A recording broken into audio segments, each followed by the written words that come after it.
इसी पैटर्न से रामनवमी के दिन हिंसा मध्य प्रदेश के खरगोन में भी हुई थी और पलायन की खबरें खरगोन से भी आई हैं। खरगोन में 4 दिन से कर्फ्यू है। पुलिस अब तक 95 लोगों को गिरफ्तार कर चुकी है। पुलिस का दावा है कि खरगोन के तालाब चौक इलाके में पहले से पत्थर जमा करके रखे गए थे। शोभा यात्रा पर हमला करने वाले लोग लाठी, डंडे, चाकू, तलवार और बंदूकों से लैस थे। दंगे में शामिल एक एक चेहरे को पहचाना गया है। किसका क्या रोल है, ये सब पता लगाने की कोशिश की जा रही है। हालांकि खरगोन में अब शांति है, लेकिन दंगे का खौफ लोगों के दिलो दिमाग में इतना ज्यादा है कि अब इलाके के कई हिंदू परिवार पलायन करने की बात कह रहे हैं। संजय नगर में रहने वाले कई हिंदू परिवार फिलहाल घर छोड़कर रिश्तेदारों के पास चले गए हैं। लोगों का कहना है कि अभी तो पूरे इलाके में पुलिस तैनात है, पुलिस की तादाद अच्छी खासी है, इसलिए शांति है, लेकिन पुलिस के जाने के बाद उनकी जान पर फिर से खतरा पैदा हो जाएगा। लोगों का कहना है कि 10 साल में तीसरी बार दंगा हुआ है। हर बार हिंदू त्योहारों के मौके पर माहौल को खराब करने की कोशिश की जाती है। 2015 में विजयदशमी के दिन रावण दहन से लौट रहे लोगों पर पथराव किया गया था। 2018 में भी इसी तरह से हिंसा हुई थी। अब एक बार फिर रामनवमी के मौके पर पथराव हुआ, आगजनी हुई, इसीलिए इस इलाके के लोग डरे हुए हैं।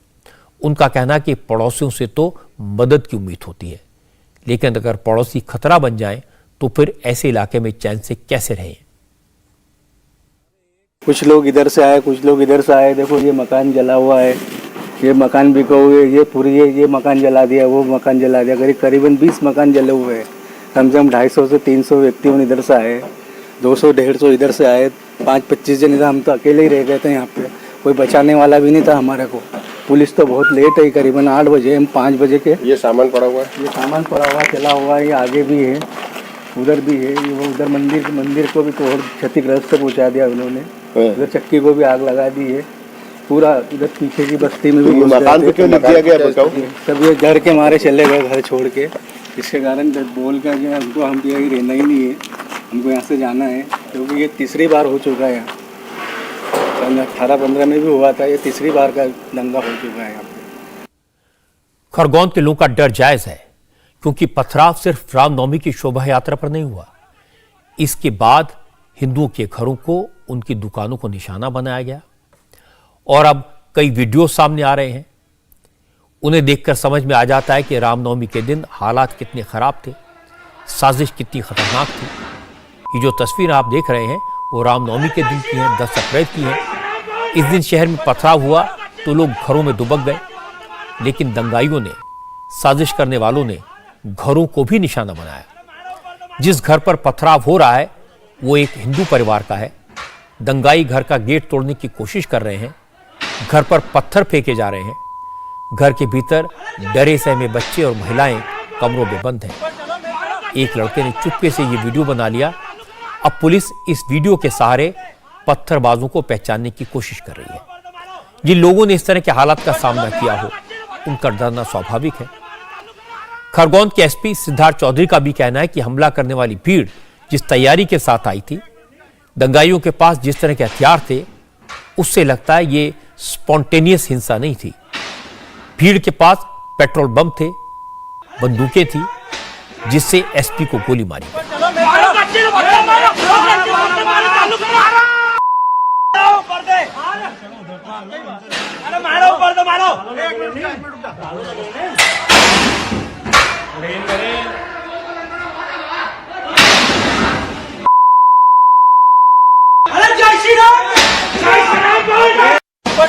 ये काफी असनाई तत्व के लोग होंगे जिनके पास अवैध रूप से हथियार रखने की जिसके पास होगा, उन लोगों भी भीड़ में शामिल हो गए थे और उनके द्वारा ये घटना घटित की गई है।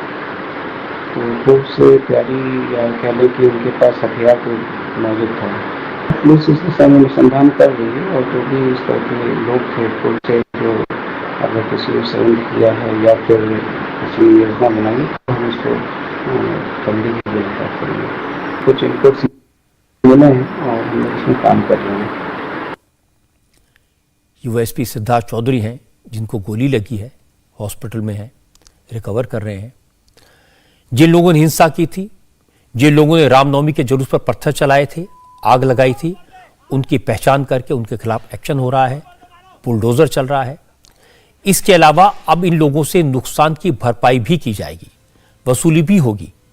हिंसा और आगजनी की वजह से प्राइवेट या पब्लिक प्रॉपर्टी को जो नुकसान हुआ, उसकी भरपाई दंगा करने वालों से की जाएगी। चीफ मिनिस्टर शिवराज सिंह चौहान ने इसके लिए ट्राइब्यूनल का गठन किया है। रिटायर्ड जस्टिस शिव कुमार मिश्रा और फॉर्मर सेक्रेटरी प्रभात पाराशर का यह ट्राइब्यूनल 3 महीने में नुकसान का जायजा लेकर पूरी रिपोर्ट तैयार करके सरकार को देगा।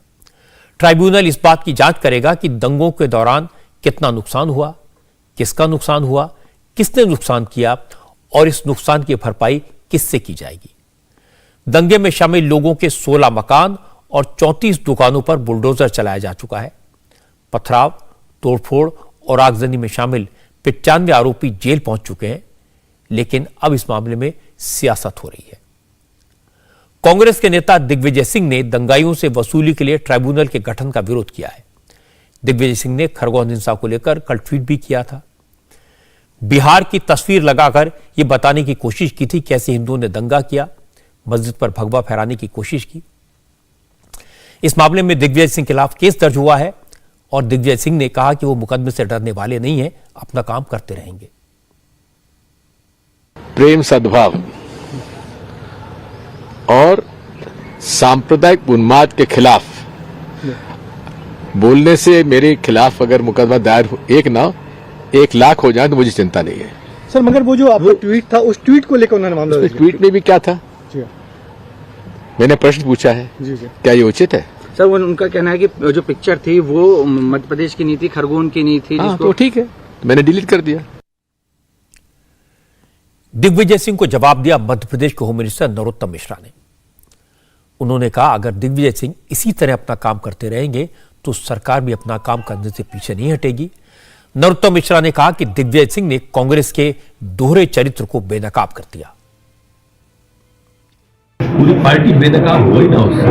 अभी वो नकाब ओढ़े हुए थे कि मैं हनुमान चालीसा पढ़ूंगा, रामनवमी पे ये करूंगा, और रामनवमी के दिन ही दंगा करा दिया और दिग्विजय सिंह उसके नेपथ्य में निकल के आगे भड़काने के लिए ट्वीट कर दिया उन्होंने फोटो पर कि मध्य प्रदेश का था ही नहीं, वो ट्वीट कर दिया तो पूरी कांग्रेस बेनकाब हो गई। तो कमलनाथ जी अलग हो गए। वैसे कमलनाथ जी पहले भी कह चुके हैं धरने पे, तो मुझसे बिना पूछे मत किया करो।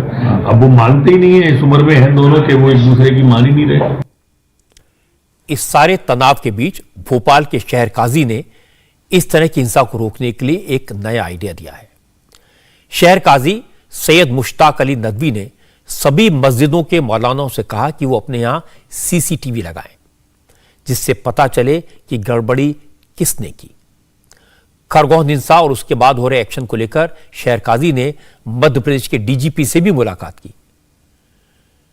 नदवी ने कहा कि अगर मस्जिदों के बाहर सीसीटीवी लगा होगा तो गड़बड़ी कौन कर रहा है, साजिश कौन कर रहा है, इसकी सच्चाई पता चल जाएगी, वरना इसी तरह मुसलमानों के घरों पर बुलडोजर चलेंगे।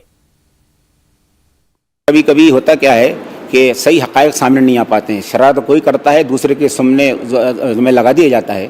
तो ये अपील इसलिए की है कि लगा दी जाए ताकि कल को कोई बात होती है तो दूध का दूध, पानी का पानी हो जाए, सही बात हो। इसलिए एहतियात करना चाहिए। और हम फिर सब कहना चाहते हैं कि हमारा सूबा जो है हमेशा अमन अमान का गहवारा रहा है। हम यही करना कोशिश करते कह रहे हैं अपने भी लोगों से भी, सब लोगों से, इस माहौल को बाकी रखिए और यहाँ जो लोग इस माहौल को बिगाड़ना चाहते हैं उन पर नज़र रखी जाए। तो नज़र रखने के लिए टीवी रखने का, कोई भी अगर माहौल को बिगाड़ना चाहता है तो उसको नज़र रखी जाए और उसको माहौल बिगाड़ने की कोशिश न करने दी जाए।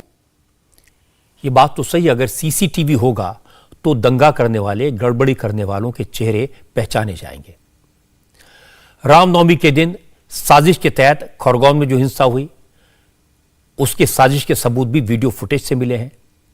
वीडियो फुटेज से ही आरोपियों की पहचान हुई है और सबूत मिलने के बाद आरोपियों के घरों पर बुलडोजर भी चले। अब यह फैलाया जा रहा है कि सरकार जानबूझकर मुसलमानों के घरों पर बुलडोजर चला रही है। यह बात ठीक नहीं है और जो लोग इस तरह की बातें फैला रहे हैं वो मुसलमानों के दुश्मन हैं। खरगोन के एसपी को गोली लगी है, पुलिस वाले घायल हुए हैं। पुलिस बता रही है कि साजिश के तहत दंगा भड़काने की कोशिश किसने की, कैसे हुई, कैसे पत्थर पहले से इकट्ठा किए गए थे, कैसे हथियार जमा किए गए थे, और इसके बाद भी अगर सरकार के सख्त एक्शन पर कोई सियासत करे तो ये दुख की बात है। गुजरात में, मध्य प्रदेश में जहां जहां हिंसा हुई वहां साजिश करने वाले पकड़े गए। इंडिया टीवी हर वक्त हर जगह डाउनलोड करने के लिए सर्च करें India TV news Google play store या ऐप स्टोर पर।